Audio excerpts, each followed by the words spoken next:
en las redes sociales siguiéndonos. Les agradecemos mucho su asistencia, su interés.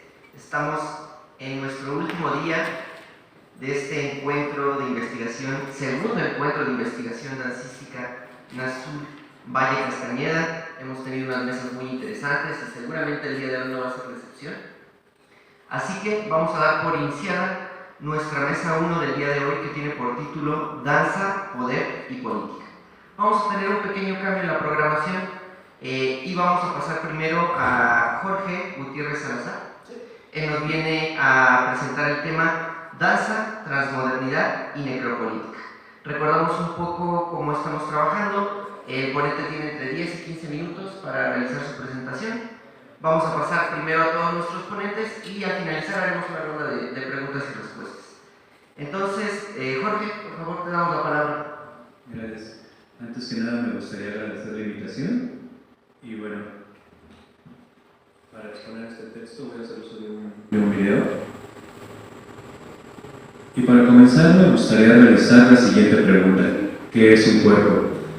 De ese modo podemos iniciar pensándonos como 206 huesos, un aproximado entre 5.000 millones y 200 billones de células, de 3 a 5 litros de sangre, piel, memoria, frontera, órganos, cultura, sensaciones, un cadáver en proceso, vida, la cárcel del alma, sujeto de convenciones estéticas y la publicidad, una cartografía donde se muestran los sucesos y el paso del tiempo, campo de batalla de intereses legales, económicos, sexuales, familiares, un lugar de interacciones entre ciencia y tecnología, nuestro primer vehículo de acercamiento y conocimiento del mundo, percepciones, sentidos, terreno de disputa en contra de la dominación o un arma política. De ese modo, el cuerpo siempre se escapa de los límites que buscamos imponer. Bueno, un poco de historia. Sin lugar a dudas, la danza ha acompañado nuestra historia, ya sea con un carácter ritual, otras veces festivo, algunas más como un hecho escénico cercano a nuestros días, y así podríamos enumerar muchos momentos en que la danza ha acompañado la historia de la humanidad, siempre con relación al cuerpo, los sentidos, la memoria, las emociones y la percepción. En este momento, parafraseando a Albert Turis, creamos sentido. En su libro Sapiens, de Animales a Dioses, Yuval Noah Harari menciona que como especie hemos tenido 3 revoluciones: la agrícola, que nos permitió ubicarnos en un lugar y dejar de trasladarnos para buscar alimento; la revolución simbólica, que dio lugar a la construcción de ficciones como las religiones, el Estado, personas morales, entre otras; por último, la revolución científica, surgida hace unos cuantos siglos, nos permitió pensar en el paradigma del progreso, tener una revolución industrial y visualizar a la naturaleza como algo a explotar para nuestro beneficio de manera desmedida. A la par de esa revolución científica en Occidente, se dio la primera revolución individualista, por medio de la cual nos separamos de la naturaleza. En la antropología del cuerpo y la modernidad, la Biblia Breton da cuenta de ese proceso en el cual olvidamos nuestro arraigo con la naturaleza. Nos abandonamos y olvidamos que tenemos un tronco del cuerpo, palmas de las manos, plantas de los pies, etc. Después, imaginamos que primero pensamos y luego existimos, para dividirnos a nosotros mismos como mente y cuerpo. Ese cuerpo que somos nosotros mismos muchas veces resulta un gran desconocido, dejando de lado que es nuestro primer vehículo de acercamiento, aprendizaje y conocimiento del mundo del que ya antes nos habíamos desvinculado. Curiosamente, unos años antes de esa publicación, en la era del vacío, Gilles Lipovetsky menciona la erupción de una segunda revolución individualista que da pie al consumismo actual. Ahora somos lo que adquirimos. Somos en virtud de lo que compramos, incluido en ello la ropa que vestimos, lo que comemos, los lugares de ocio.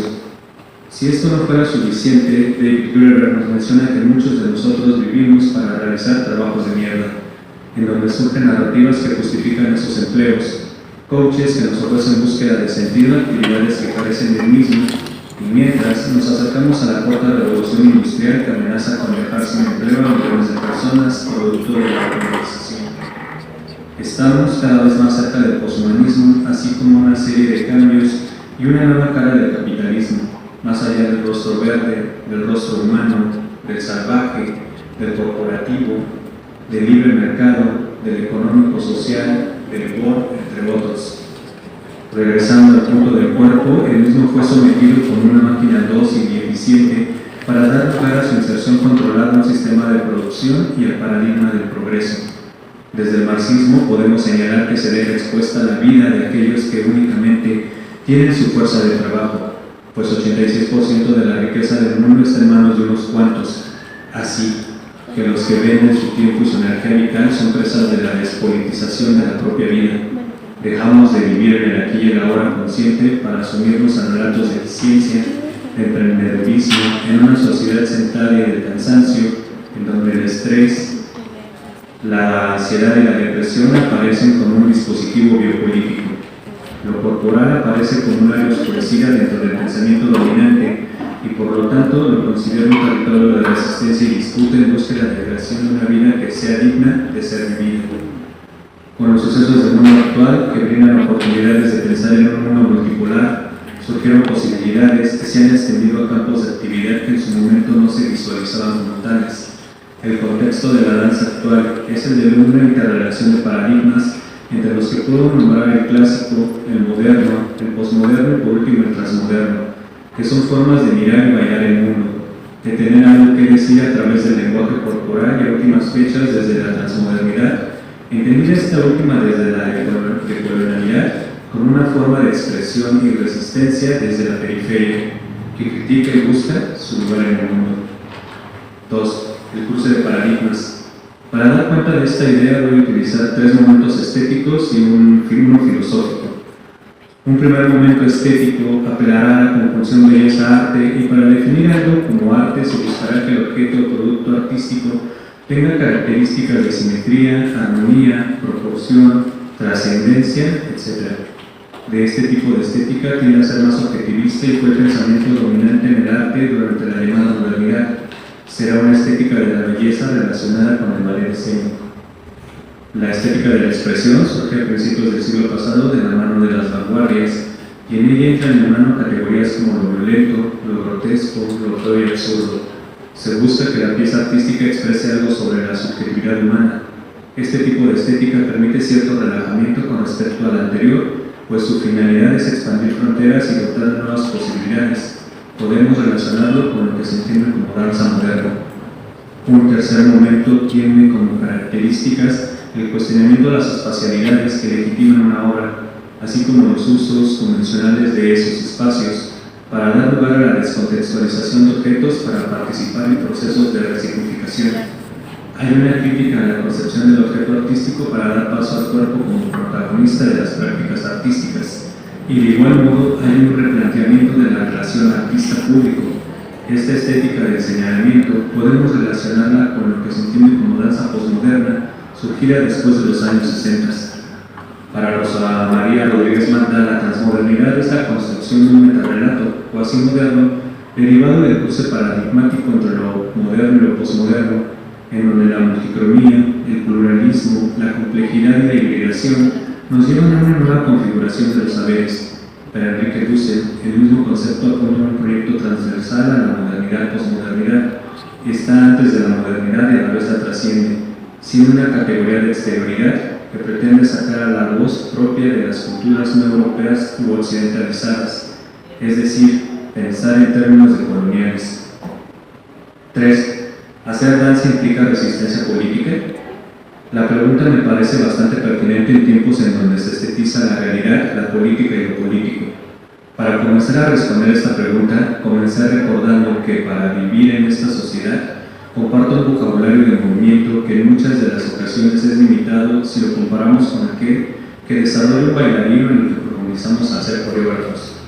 La mayoría de nuestros movimientos socialmente codificados se dan en un nivel medio, es decir, mayoritariamente de pie y sentados, a diferencia de los niveles alto y bajo en los que saltamos, rodamos en el piso, nos arrastramos, entre otros más, pues se busca una economía de movimiento.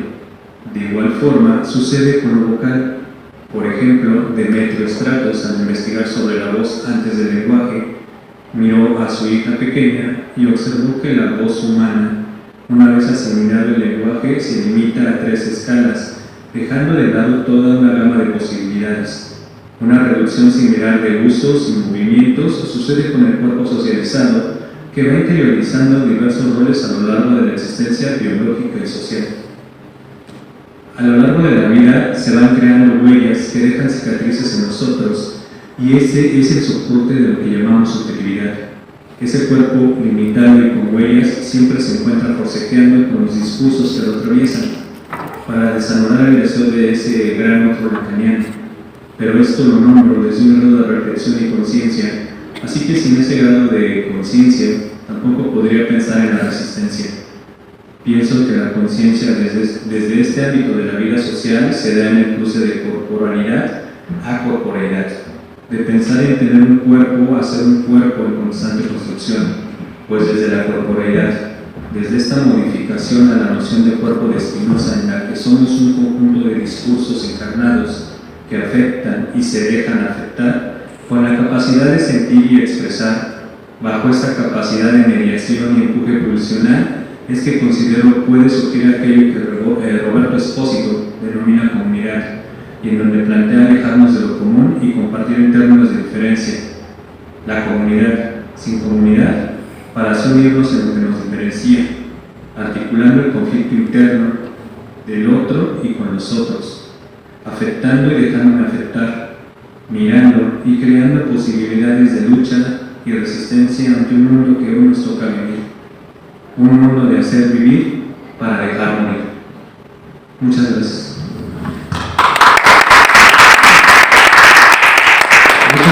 Muchas gracias por